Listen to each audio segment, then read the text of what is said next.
Well, hi, good morning. It is Rob and Liz on His Radio, and this morning a very special guest is with us. He is Darren from We Are Messengers. How you doing, man? I'm good, mate. Every time I see that photo of me pop up in the background, I always wonder why they use the real estate image of me. It's like I'm selling bad housing. He's talking about what we're showing on His Radio TV right now, because you'll be able to see this full interview on Apple TV, Roku, the My HISRadio app, and at hisradio.com in the video replay. Because we've got a lot of things that we would like to show you through all of this, Darren. Yeah, and we want to talk to you about, I know you've been at home during the pandemic and all that, you know, you've gotten that family time, but I saw a picture, I was on looking around, and I saw a picture of you and your daughter, and you guys were at a father-daughter dance. Oh yeah, look at that. She's ridiculously beautiful. That wee girl, I remember that day. I actually had to leave early that night to go to bus call, so I brought her to the dance. And I didn't even get to have her first dance with her. I had to go and tour. So I was literally there 45 minutes, and some other man came and took her hand.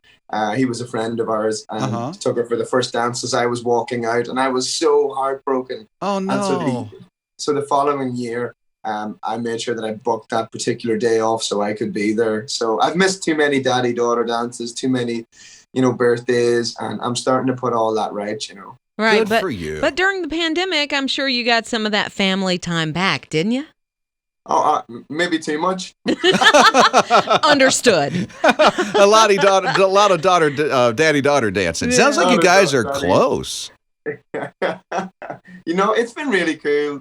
It's hard to say that COVID's been really cool, but I guess you got to look at your life and go, I'm either going to choose to see misery and hardship and everything, or I'm going to believe what Jesus demonstrates, which is that suffering is the door to joy, that disappointment is the door to faith, that heartache is the door to healing. And so I've used COVID as an opportunity to become a better daddy and a better husband and a better musician. And I've been working hard in music and trying not to fall apart, because it's been a really tough time for a lot of us, but we've been so grateful. The Lord has provided, taken care of my whole team. Good. I was able to take care of my whole crew, and everyone's families are fed and well. So that is so good. Here, one thing I'll tell you that impresses me about Darren, we're talking to Darren from We Are Messengers this morning on His Radio. When you do see him in concert, you'll notice one thing about Darren. Before and after the concert, he's not backstage. I mean, no. Darren, you are out where the people are. You're hugging on them. You're loving on them. You're listening to what they have to say. I mean, that's a good quality about you, Darren. Well, that's the hardest part about COVID, is not being with the people. And, we were called to be with people. We were called to love. I love that photograph just behind you, actually. That little old lady, she just seemed so isolated, so alone. And the Lord put her in my heart just to call her up. She came to the front of the stage and we hugged. And I think we tried to do what Jesus did, which is Jesus made sure that people who felt invisible were seen. He made sure that the people society didn't care about were loved. And he made sure that those who had no voice, he gave them a voice. And I guess we always wanted to be the people's band in Christian music, and we're blue collar through and through, and we love being with people. We really do, Rob. I noticed one time there are some prisoners literally at your concert in their orange jumpsuits from the Rock County Jail. Tell us about that day. Mate, we just have such a strange, wonderful fan base. Like, we have young and old and teenagers and, grandmothers, and it's the whole gamut. But that day we played a show, and the local pastor said, can I bring some guys from the local jail to the show? And he said, we can't afford the tickets. And I'm like, yo, you bring as many prisoners as you want to this show. And so when they came, we asked the audience to let them move to the front so that they would have, the prime place, the best place at the show. And I think that's what Jesus does. Jesus takes tax collectors and sinners and prostitutes and beggars and prisoners, and he says, yo, you come sit at my table. You come have the best place in my house. Because he's not concerned about impressing people. He's just concerned about loving those who know they are desperate for a mighty healer. Wow. And we've all been in those places before ourselves. I mean, we were all and are sinners, but are made perfect through Christ. But I saw that you have a Bible from 1992 That Oh, yeah. were you given that Bible, or like how did you get a hold of that one? That is a great question, and that is a great picture. People need to check this out later. So I didn't come to know Jesus until 2007. But in 1992, the Gideons brought Bibles to our secondary high school in Ireland. And this was one that they gave me. And when I was, I don't know how old I was, probably 14, I read that from front to back twice in a row. And then I put it away and I ignored it. And for the next 10, 12 years, I just lived a life of absolute recklessness and sinfulness. And when I came to Jesus, the year after I came to Jesus, I was back in my mother's house and I found this Bible and I wept and wept when I looked at it because my name was signed inside it. Jesus tried to reach me when I was 14 years old, but I turned my back on him and I lived 12 to 14 years of absolute misery. You see, sometimes you think Jesus is just going to meet you like with the trumpet call or with the big clang of drums. God is tenderly calling us from the moment we breathe our first breath. And that Bible just reminded me how long he's been looking for me. And so every time I run from him, there's a Gideon Bible somewhere with my name in it, and it reminds me to come home, you know. Oh, so. You're not supposed to make me cry this morning, Darren. We're kind of crying together, aren't we? Yeah, her mascara is running. It's Darren from We Are Messengers this morning. He has a new song. It's called Image of God. We are made in the image of. Rob, you've known me for years, and you know when I write songs that I only write songs when I believe they matter. And this one is at a time when in our culture we don't know how to talk to each other or look at each other or speak with each other. And usually being an Irishman, I'd like to knock that down with a sledgehammer. But God told me this time to write something tender that would reach all the people and remind them that it doesn't matter what our skin color is or what our background is or how many mistakes we've made, how far we've gone, that everyone's crafted, made, formed in his image. And because of that, Rob, last thing I'll say, because of that, they're extremely worthy of being loved. If we look at people through eyes of judgment or through condemnation, we never see them the way Jesus does. But if we look at them like sons and daughters of a king, everything changes. And so it's a big one for us, Rob. I really believe this is the song that God gave us. You know, when we released Maybe It's Okay, that song just went all over the world. Sure did. It has done. But Image of God, I think, is the song that's going to change the world. And I can't tell you, I'm not going to do what artists do and say I'm so thankful and this is the best song the world's ever known. But I'm amazed that God trusted me with a song like this because I don't even trust myself. And I'm so thankful for him trusting me one more time, you know. Darren, We Are Messengers. Thank you for the time this morning and investing in our hearts today because you really spoke to us. Come on, Rob, you're a good man. I love you. I love the whole team. And whatever this thing is over, I'm going to give you big, big manly hugs. All right. Don't squeeze the stuffing out of me. I still need some of that. Darren, We Are Messengers, and the new song is called Image of God. Made in the image of God. Beautiful shades of God. His Morning Crew. I saw on our family calendar on our website at hisradio.com, there's a lot of trunk or treats and harvest parties that are still going on at churches. Yeah, we had one over the weekend, and the costumes were so cute. There were a lot of princesses and football players, a lot of sports. There were a lot of superheroes. I love seeing the kids dress up in those costumes. That's Liz Riles. I'm Rob Dempsey. We're His Morning Crew on His Radio. There was a costume thing in our neighborhood. I was at a men's retreat, so I didn't witness any of this.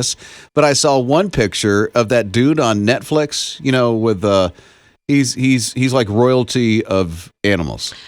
Oh, yeah. I don't want to say the guy's name. Right. But I know exactly. That seems to be a very popular way to go this year for the adults. Hopefully not for the kids. Oh, yeah. Yeah, but no, so you know what's most popular in South Carolina and Georgia? What's that? Spider-Man. Spider-Man? Yeah. Costumes are pretty popular. Yeah, it looks like princesses, angels, dinosaurs. I know that our preacher's daughter went as that blow-up Tyrannosaurus Rex a couple years ago. My son Eli has that one. He does. Love that we don't do costume. the scary stuff No. in our Oh, house. no. We don't glorify any of that, the ghosts and goblins and things like that. So we do the non-threatening ones. Oh, well, yeah. Like a dinosaur is non-threatening. Yeah. Well, not in actuality, but yeah. But my sons always wanted to be like, especially Luke, the older one, wanted to be baseball players every year. Want to be a Major League Baseball player. Well, then there you go. That's good enough. Nothing wrong with that. I was a clown over the weekend, a cute little clown with, the red cheeks and the red nose, and I had glitter all over myself. So, yeah. Well, then there you go. I know. So, I would like to know, what are the kids doing this year? Yeah, what are yours doing? Yeah. What are they dressing up as? You bring them off to trunk or treat in the churches that are having the harvest parties and stuff. Here's the number. Love to hear from you. 800-447-7234. Rob and Liz. His morning crew. Like it or not, costumes are walking around the neighborhoods coming up this weekend. Yeah. Knocking on doors, wanting candy. Yeah. So you're going to be passing out candy and looking at the costumes? You know what my wife did? Yeah. We're usually gone. We usually go to a trunk or treat or Sure. a harvest party. That there are some churches doing that, but not a lot are doing that. So we're staying home. We moved into a different neighborhood where there's a bunch of kids. And so we're thinking, let's just do something this year for Yeah. them. So my wife put everything in Ziploc bags. She even put a little track in there that it's in the term or in the language of kids talks about Jesus. Yeah. So she's got that in there and all that other stuff. So since they're coming to us, we might as well, Right. take full part. opportunity. Yeah, I think so. See, we never get anybody in our neighborhood, so we always generally do those trunk or treats. And we did one over the weekend and saw the princesses and the superheroes and that kind of thing. So, yeah, I think it's cute. Now, Ashley's on his radio at 800-447-7234. Ashley, what are you doing this weekend? You in a costume? Well, I'm just going to be mom, but my kids are going to be Alexander Hamilton and Eliza Hamilton. No way. Inspired by the musical? Yes, sir. Uh-huh. Okay, so how did they get into Hamilton? I have always played musicals for them so they can get a little more cultured and know just different types of things. And Hamilton is one that we've enjoyed a lot. Oh, so a little history out of the thing. That's good. Yes, and my daughter loves to read, and my kids will walk around the house rapping the songs and stuff. So I'm like, okay. Who got your daughter into reading? That would probably be me. I read to her all the time when she was little, and she wanted me to continue to read, and then now she's in 7th grade and reading on a high school level. So. Oh, wow. Oh, I hear a proud mama. Yes, sir. Rob and Liz. His morning crew. I'm going to be honest, and I'm not knocking you if you do this, but I'm not into dressing my dog.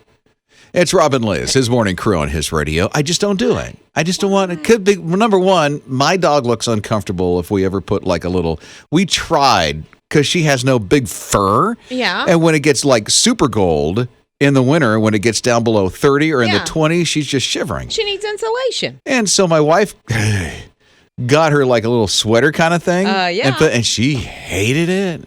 And What I'm did like, she do? this looks ridiculous. She did everything she could to take that thing off. Finally, it was just like, we took it off, just wrap her in a blanket. Charlie hates clothes. Charlie is the golden doodle, and you put it on her. She just stops in her tracks. Ace is our Pomeranian. Loves it. He wears a hoodie all the time. A hoodie. It's got pockets. I don't get that. But Dog wears a hoodie? he loves it. Like, if I show him, if he's not, like when I wash it and I hold it in front of him, he takes his little head and he puts it through the hood. He wants a hoodie on. But I still don't understand why my dog's hoodie got pockets. That's crazy. Oh, wow. So I don't know if you've seen this police dog that had its picture taken. Yeah, his name is Chico. He is a Florida police dog. He had to take his, I guess, I hate to call it a yearbook photo, but they take photos. ID. You Yeah, got your ID badge, IDs, right. and then you're putting on, He has to wear an ID badge. I love that. He wore a tie. He wore like his incomplete uniform with his badge. And what are the medals, I guess, where he saved lives or he stopped and even the criminals? corporal stripes. Yes. It's crazy. Badge, everything. Yeah, but this is not the first time that Chico, who evidently loves dressing up, it's not the first time that he's dressed up. He's got a pair of blue shades. They're killing. Oh, I mean, look they at that. are. Yeah, they are killing. Well, in Florida, Love you got to it. have the shades You when you're do sitting have in the to. back of the police car, you know? But he is dressed up in so many different costumes. I love this dog. I will say, with the police uniform on, Yeah. doesn't look silly. No, he looks Yeah. very respectable. I mean, he actually looked like a seasoned veteran, Yeah, doesn't he? with a lot of hair. With a lot of hair. You would call him a detective. But I love this guy. Chico, you are the man. Yeah, and again, we're talking about a canine at a sheriff's office. Yeah. Rob and Liz. His morning crew. More people are dressing up their dogs than what I knew. Or no. 800-447-7234. It's Rob and Liz on his radio. Cheryl texted and said, "Can you tell that Opal hates wearing costumes? Look at that face." And she has her dog, maybe a black lab, or I don't know what the breed is. But anyway, this dog is looking at the camera like, you got to be kidding me. She's wearing a pumpkin costume. She is, literally. She texted us a picture. That does look like a lab to me. Very young lab to me. But she is not happy with that costume. I wouldn't be either. I feel sorry. Well, I put a Sleeping Beauty costume on Charlie last year, and it had the hat and everything. And I mean, she's gorgeous, and she did not move for like 30 seconds. I'm sure. So as soon as I took off everything, she was back to her old playful self. So we knew. Our youngest dog acts like that when we put a harness on her. Oh, right. She freezes. She's like, I don't want this thing on. And she looks at you through the eyes and the tail goes between the legs. I'm like, once she gets out and she's walking, she's fine. But the initial shock of it's coming and I've got to wear this silly thing. And they should be able to equate, or you would think that they could equate that to going somewhere and it's going to be fun. Charlie does the same thing. I'm like, you love going to the lake or on a walk. Why do you hate this thing so much? Yeah, probably because it's too restrictive. I guess. I mean, it doesn't hurt. I got the one that's really smushy, so it doesn't hurt her. A smushy? It's a smushy harness. A smushy harness. Yes. How nice is that? Always thinking, making sure dogs are comfortable. Trying. Mornings with Rob and Liz. Don't know if you've seen this on social media yet, but it's a police dog, a canine in Florida, taking its official picture, but decked out in a whole police uniform. And we're talking corporal stripes, we're talking the badge, we're talking the things they put over the pockets. Yeah. You know, all the medals and the awards and stuff like that. This stuff, it's like all over the place on social media. It's Rob and Liz on his radio, his morning crew. So we started thinking about people maybe like you that like to dress up their pups. You know who's one of those? Karen is one of those. She said her dog is Myra. She's an American Staffordshire Terrier. Anyway, she loves her elf costume, and she also has a Batman shirt that has a cape. And she seems to love it pretty well. No way. She texted a picture? Yes. Oh, my. Look at that. Yes. Okay. Okay. And then Heather texted a picture of her dog, who is Noelle, and she loves to wear her South Carolina T-shirts, Gamecock T-shirt. And she says, Heather says, I've tried to put other T-shirts on her, and she won't wear them. So evidently she's a big Gamecock fan. She could be the mascot. She could be the mascot. I think once things open back up, Yeah. she's your free ticket into the games. Every time. You know what? Use that. Take a picture and send it to them. You'll get in for free. Tell you them know? Rob and Liz said so. Yeah, they know. They don't know us. They'll listen to us and what we have to say. Sure. Vicky's here at 800-447-7234. If I understand this right, Vicky, this is your aunt's dogs. Yeah, so many different outfits for them. Like she has a panda bear outfit. She has, I'm trying to think what else, turkey outfit for them, little pumpkins, like so many different outfits. And one of them loves to wear it, but the other one doesn't. But when I heard Liz, I was like, oh my goodness, I have some Pomeranians too. Okay, what were your thoughts when you saw them dressed up like this? I was like, oh my gosh, one is very, very fluffy and the other one is not. I was like, okay, this is kind of funny, but it kind of looks cute because they also have a little hat to go with it. Oh, man. Yeah. So what is the one that doesn't like to be dressed up? How does that dog act when you do put it on them? She'll just sit there like, what is this? Please get it off. And the other one probably struts around a little bit. Yes, exactly. He's like, oh, yeah, you like what I wear? No, this is like, so like, oh, my goodness. Liz, this is Victoria from Victoria's Macarons. So I was psyched out when you called. I was like, no way. Yeah, Victoria's Macarons. I follow her on Instagram. Uh-huh. I love her. And she makes them the way they're supposed to be made, not like Lizz's Ugly Bakery. Oh. Oh, no. Rob and Liz. His morning crew. Wakey, wakey, eggs and bakey. Oh, don't do that to me. Why? Wakey, wakey, eggs and bakey. Come on. I love it. We got to start out the day on a positive On note. a little cheese. I Add like some it. cheese to your eggy bakey That's what I say thingy to my thingy. kids. I know. I'm not your kid. Oh my word.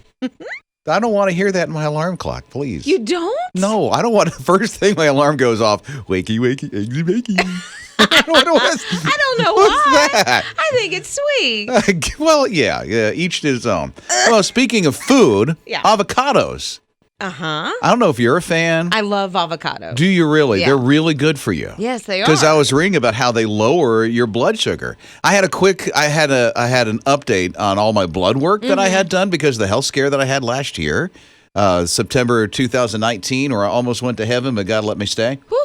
So I'm still here for a while. Sorry, you got me, What? eggy, Sorry. bakey, thingy, dingy, whatever you call them. So my doctor said, I got to check one more thing in your blood work. Okay. It looks like you might have high blood sugar. Oh. I want to check if you have diabetes. And I'm like, wait. Yeah. No. Check it again. No. And he did, and I don't. Good. So, which is good. It was just, he just wanted to do one precaution. He Right. goes, we're checking everything because of what happened last year to you, dude. So I started reading, okay, well, if I have this stuff, how do you lower the blood sugar? And I was reading about avocados and how they're a big thing. Do you like avocado? No, not really. You like guacamole? Yeah, no. Is it a texture thing? It's and a taste. The taste is just different for me. But when I started getting into fruits and vegetables, I didn't like that at first, and I liked them. It was just that the avocado wasn't a thing. But it's got the good fats and all that other stuff in So it. what was a vegetable that you found that you didn't Broccoli. think, and you like it now? Yeah, it's not bad. I used to like broccoli. I don't like it anymore. Well, I'll take yours. I don't know why.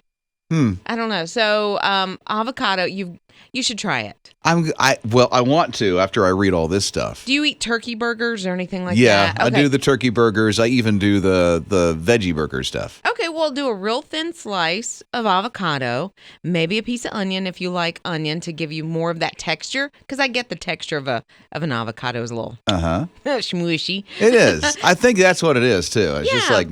Well, that's why you need something crunchy, like a really crunchy lettuce and then an onion. Don't put mushrooms on it because that's too much mush to me. Really? Well, I like mushrooms. Isn't that funny? I like mushrooms, but I don't like the avocado. It's still a little different texture.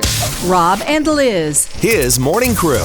Inbar is 8 years old, and she has a very best friend that she hangs out with every day. They go for walks. They even go swimming. That's great. Yeah, I know. And Inbar's best friend is named Belle. Okay. So she's been her friend for a couple of years. Oh, did I mention Inbar has a friend, Belle, who's a python.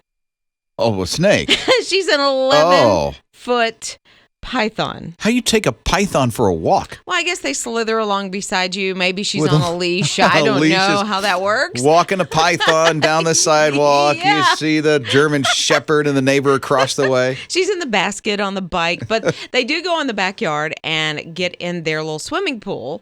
They live in Israel, so they have a little swimming pool right behind their house. And this 11-foot yellow python and this little girl swim together all the time. Now, they have a lot of different exotic kind of animals where they live. They own a pet sanctuary, or they run a pet sanctuary. This family does. Yes, so okay. they have cockatoo, they have all kinds of different animals. This little girl loves snakes. Like I don't even know what type of snake it is, but there's a video of her letting this snake kind of crawl around on her face and give her kisses. I'm sorry. The snake whisperer.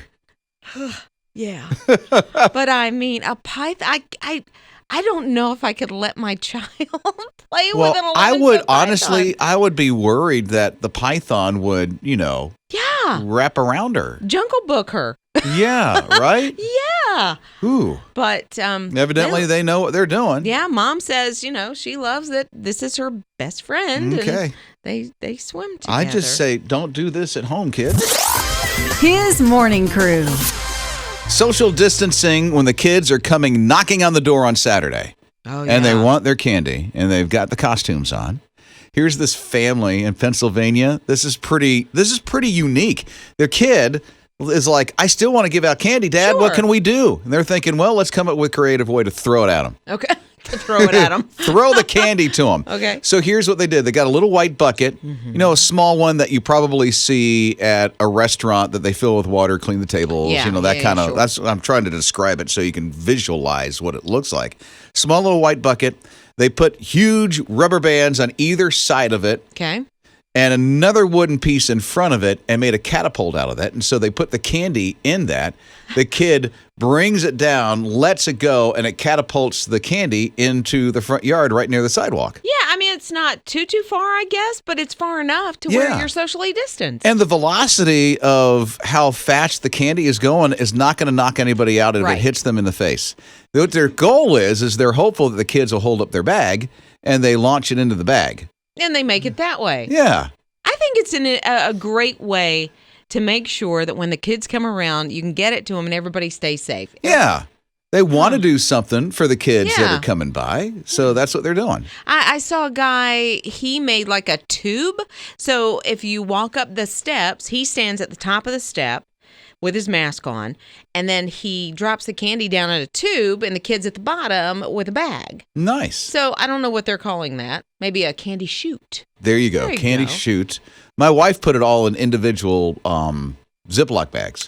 We did some of that at Trunk or Treat over the weekend. Yeah, it cuts down on touching, and then you've got your gloves on. And then she found this great track. I guess that's what I would call it. Yeah. A track. It says the word Halloween on it, and it had something else on it. You open it up, and it gives the whole story of what Jesus is inside that's really that. cool. And so she put it in the little Every one of the individual Ziploc bags. You know what? Some candy and Jesus ain't nothing You wrong with that. know what? That just makes life really sweet. Mornings with Rob and Liz. We got a text this morning from a mom who asked us to pray for her son. Her son's name is Jonathan, and she said they're at MUSC right now. They're actually in pre-op. He's going to have brain surgery this morning, and of course now he's 16. But he's a little scared, which anybody can understand. Rightly for so. sure. But Jonathan, we are right there with you. We love you. Of course, your entire family, and you are with us. We'll be praying for you all day long, but thank you for reaching out. You know what, Allison, Jonathan, we're going to pray for you right now. Father, in Jesus' name, first, it's an honor that you've given us the opportunity to lift Jonathan up in prayer to you. 16 years old and having this very serious surgery today. It's an important surgery, this brain surgery. And so, Father, as he's in pre-op right now at MUSC, and as the doctors are preparing, I pray that you lead and you guide their hands, that you give them the knowledge and the wisdom that they need, that they can get through the surgery and through it successfully. God, be with Allison, his mom. I pray, God, that you give her a peace. I know that she's going to be on her knees and she's going to be praying through this entire surgery. And God, can you just bring her a peace right now? Same with Jonathan, because he's very anxious and very worried, and I understand. And so, Father, thank you that you're with this family right now. Touch him, heal him. May recovery happen so quickly for them, because you are the Waymaker. And Father, we're going to worship you through it all. In Jesus' name, we do pray. Amen. Rob and Liz. His morning crew. I don't know if you heard who we just prayed for about 10 minutes ago. We're starting to get some great text, by the way. It's Rob and Liz, his morning crew on his radio. Yeah. Jeannie said, prayers for that dear child. His name is Jonathan, and he's about to have brain surgery at MUSC. But she went on to say, just prayers for that dear child and his family. God is able to do what he did for my niece 10 years ago. She had a brain tumor removed at the age of 10, also at MUSC, but she is alive and well today. And Jeannie's believing for Jonathan as well. That's great. Jeannie, thank you for reaching out. We have several more texts that are coming in about that as well. Jonathan, 16 years old, getting brain surgery as we speak. He's in pre-op at MUSC. And so his mom called and said, please, or texted and said, please pray for him right now because we're going through this. And it made me think about last week and your gift of support to His Radio. And this is like a prime example of why we want to say thank you for giving to His Radio, because you have just given us an opportunity to let you know about a need so that 500,000 people can pray for Jonathan right now. Isn't that wild? Yeah. 500,000 people were on their knees for this young man to give that family a peace and to ease his anxiety. And that's incredible. And I know that they feel those prayers right now. Yeah, and that's why we were asking you last week to support His Radio. The goal is met. And so, I mean, if you still want to be a part of the giving family, we're never going to turn you away. You can do that at hisradio.com or the My HISRadio app. But I thought, wow, this would be a great time to say thank you for every person who gave a gift and supports His Radio currently, because you gave us an opportunity to pray for Jonathan and for those doctors as he's getting ready, a 16-year-old, getting ready to have brain surgery today. I mean, think about that.